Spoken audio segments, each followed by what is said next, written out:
405 और वो नारा इसलिए आया कि वो संविधान के साथ छेड़छाड़ करना था। Doctor Nehra multi specialist hospital, नया बस स्टैंड, मंडरेला। नशा छोड़े और छुड़वाए। हमारे यहाँ असरदार आयुर्वेदिक जड़ी बूटियों से तैयार सप्लीमेंट जो कि पहले दिन से नशे की लत नहीं लगने देता। RGHS कार्ड धारकों के लिए निःशुल्क दवाइयाँ। क्षेत्र का एकमात्र ऐसा अस्पताल जहाँ 24 घंटे आपातकालीन सेवाएं उपलब्ध है। कंसल्टेंट फिजिशियन, हड्डी व जोड़ रोग विशेषज्ञ, दंत रोग विशेषज्ञ, नेत्र रोग विशेषज्ञ। Doctor Nehra multi speciality hospital, नया bus stand, Rajgarh road, Mandrela.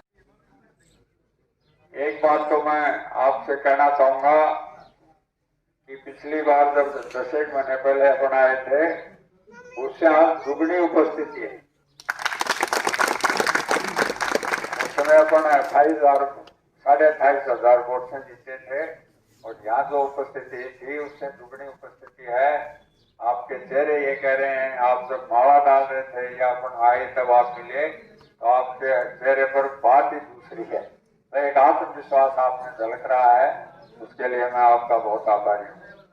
जहाँ तक आपके बीच में काम करने की बात है, पिछले 2 साल में, सिर्फ 2 साल में आपके यहाँ PHC बनी जिसकी शायद बिल्डिंग भी चल रही है। आपके यहाँ विज्ञान विषय खुलवाया। आपके यहाँ पटवार तहसील नहीं था वो खुलवाया।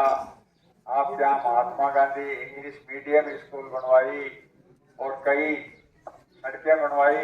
गांव में इंटरनल कई करे और एक बहुत बड़ी बाउंड्री वॉल थी, बहुत बड़ी जमीन आपकी स्कूल के विधायक वो स्कूल है, वो उसमें पूरा योगदान दिया। अपने जो बहुत थोड़े से यहाँ है अल्पसंख्यक भाई, इनकी कब्रिस्तान के लिए भी दिया। और पेयजल के मामले में जितने भी जल स्रोत हैं आपने आदेश दिए, सब बने। ये 10 महीने हो गए, मैं नहीं समझता कि एक भी सरकार ने बनाया। ये तो पिछले 2 साल के काम है। पहले वाला साहब ने किया वो अलग है।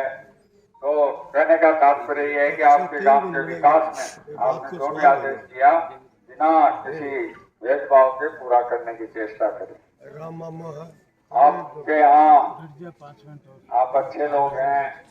विधानसभा क्षेत्र का आखिरी गांव है, इसके बाद इधर मंडावा है, इधर खिलानी है। तो बहुत सारी बातें आपके लिए, वही तो रोड बता देने वाला मिटाने वाली। तो आपके बीच में जब भी आए हैं हमेशा या तो कोई लोकार्पण करने आए या उद्घाटन करने आए हैं या शिलान्यास करने आए। जब चुनाव के लिए 10 महीने पहले आए लोकसभा चुनाव में, क्योंकि मैं यहाँ इस विधानसभा क्षेत्र में पहुंच ही नहीं पाया, 8 विधानसभा क्षेत्र थे और बहुत बड़ा एरिया था, नारनौल से लेके रतनगंज तक। तो असंभव सा था, तो आप खुद ने काम संभाला दोनों विधानसभा क्षेत्र में। तो ये उपचुनाव क्यों हो रहा है वो मैं थोड़ा सा आपको निवेदन करूंगा। आपने मुझे 5 साल के लिए विधायक चुना था और बहुत मैं यहाँ आराम से थे। एक नारा आया 405 और वो नारा इसलिए आया कि वो संविधान के साथ छेड़छाड़ करना चाहते थे। चाहे वो हमारे SC ST के भाई हों, चाहे हमारे किसान हों, चाहे हमारे OBC के भाई हों, चाहे सामान्य वर्ग के लोग हों, उनका उद्देश्य ये था कि किस तरह हम इस संविधान में आमूल तौर पर, नहीं तो 300 सीट ही बहुत होती है राज चलाने के लिए, 272 ही बहुत है। अब 240 पर चला ही तो रहे हैं। तो पार्टी ने निर्देश दिया कि आपको चुनाव लड़ना। मैंने बहुत मना किया। इनको पता है, इन्होंने कहा नहीं चुनाव लड़ना है। ये करमवीर जी को पता है, हमारा बिल्कुल भी वो नहीं था। इन्होंने कहा नहीं लड़ना है चुनाव। ये भी उनमें एक थे। मैं कोई असत्य बात नहीं कर रहा हूँ, आप पूछ सकते हैं। पार्टी को उन्होंने बिल्कुल मना कर दिया। फिर पार्टी ने कहा भाई पार्टी संकट में है, आपको लड़ना पड़ेगा। अब स्थिति ये है कि ये लोग करेंगे 30-40 सीट आएंगी देश में, अगर उतनी आई 200-400 के पार हो गए तो स्थिति बहुत विकट हो जाएगी। अपन लड़े, आपकी कृपा से 400 की आवाज यही निकाल दी, 399 हो गया। तो अपना चुनाव पहले चरण में हुआ था।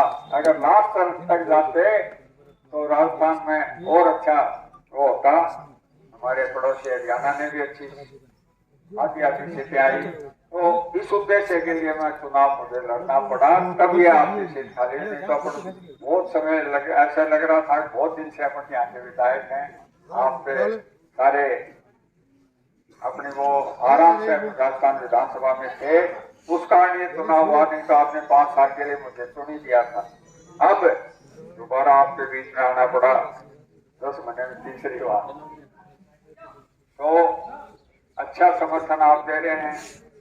हमने कभी भी बांटने की राजनीति नहीं करी, भाई से भाई को जोड़ने की राजनीति करी, विकास की राजनीति करी, न किसी का कोई रगड़ा लगाने की राजनीति करी, न कोई द्वेष भावना रखी।